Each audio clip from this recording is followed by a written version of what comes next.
Assalamualaikum warahmatullahi wabarakatuh. Kami dari Kafilah Rosyad Soleh 1 dari Fakultas Pertanian akan mempresentasikan tentang materi keislaman, literasi Qurani, dan spiritual albab sebagai fondasi membentuk generasi intelektual mahasiswa muslim di era digital. Yang pertama ada kaitan jurnalistik dengan literasi Islam.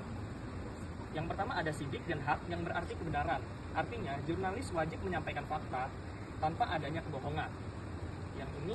Yang kedua ada tablik atau publikasi, yang artinya informasi yang benar harus dipublikasikan agar sampai ke masyarakat. Yang ketiga ada falsafiyah, yang artinya berita disajikan secara adil, tidak berat sebelah. Karena yang keempat ada masalah, yang artinya tujuan pemberitaan adalah memberi manfaat bagi kepentingan umum. Yang selanjutnya 10 elemen jurnalis. Yang pertama, kewajiban utama kebenaran. Kedua, loyalitas warga.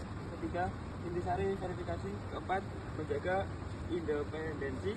Yang kelima, fungsi memonitor kekuasaan. Yang keenam menyediakan forum publik. Yang ketujuh kuat, menarik dan relevan. Yang delapan lengkap, komprehensif dan profesional. Yang sembilan menjalankan hati nurani. Yang sepuluh kehadiran jurnalis warga. Dan selanjutnya ada Quran Surah An-Nahl ayat 125 yang artinya, serulah ke jalan Tuhanmu dengan hikmah dan pengajaran yang baik, serta dapatlah mereka dengan cara yang lebih baik. Sungguhnya Tuhanmu dialah yang paling tahu siapa yang tersesat dari jalannya, dan dia pula yang paling tahu siapa yang mendapat petunjuk. Jelaskan tentang surat Yusuf ayat 87 yang berisi tentang seruan Nabi Yakub kepada anak-anaknya untuk pergi mencari berita tentang Yusuf dan saudaranya, serta larangan untuk berputus asa dari rahmat Allah, karena hanya orang kafirlah yang berputus asa dari rahmat Allah. Ayat ini juga menekankan pentingnya harapan dan keyakinan Allah bahkan dalam kesulitan. Kita lanjut ke materi 2, kemuhammadiyahan. Untuk yang pertama adalah pengertiannya. Muhammadiyah adalah organisasi yang didirikan oleh Kiai Haji Ahmad Dahlan pada 18 November 1912 dan sudah berumur 116 tahun jika mengikuti kalender Hijriah. Terus yang kedua adalah ada gerakan Muhammadiyah. Gerakan Muhammadiyah ini ada 4 ya. Yang pertama gerakan tajdid, pembaharuan dan ijtihad. Yang kedua verifikasi akidah dan ibadah. Yang ketiga dinamis dalam menjawab tantangan zaman. Yang keempat berorientasi dalam Islam berkemajuan. Teori selanjutnya yaitu landasan Qurani. Yang poin pertama adalah tauhid sebagai dasar pemikiran dan amal. Kedua, Al-Quran dan Sunnah sebagai sumber hukum utama. Selanjutnya ada prinsip amal ma'ruf nahi munkar dan menegaskan nilai keadilan, kemanusiaan, dan keseimbangan. Yang selanjutnya adalah fokus transformasi. Yang pertama, pendidikan, membangun manusia berilmu, berakhlak, dan berdaya saing. Yang kedua, kesehatan. Kesehatan di dalamnya ada rumah sakit.